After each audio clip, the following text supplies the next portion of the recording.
Дансны төлөвлөгөөгөө боловсруулах үед бараа материал, үндсэн хөрөнгө тооцооны данснуудын хувьд туслах журнал багны тохиргоог хэрхэн тохируулахаа шийдэх хэрэгтэй болдог. Учир нь бизнесийн онцлог байгууллагын дотоод нэгтлэн бодох бүртгэлийн бодлогын хүрээнд тухайн байгууллага бараа материал болон үндсэн хөрөнгийн бүртгэлээ нэр төрлөөр нь ялхан хөтлөх үү?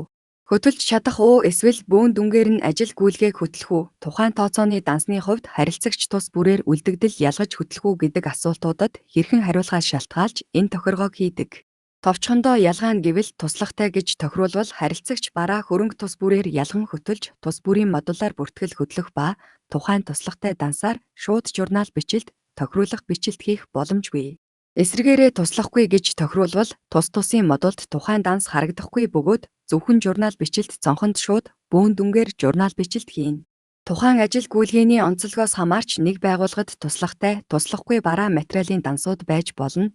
Жишээлбэл зардаг бараа үйлчилгээг туслахтай дансаар нэр төрлөөр ялган бүртгэж, харин хангамжийн материал ч юм уу нэр төрлөөр ялгах шаардлагагүй, гэхдээ шууд зардалд бичихгүй. Бөөн дүнгээр үлдэгдэл хөтлөх туслахгүй бараа материалын данс үүсгэж бүртгэл хөтлөх нь түгээмэл байдаг.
Хэрэглэгчдээс урьдчилгаа цалин данс ажилтан тус бүрээр салж, харин цалингийн өглөг данс ажилтнаар салахгүй байна.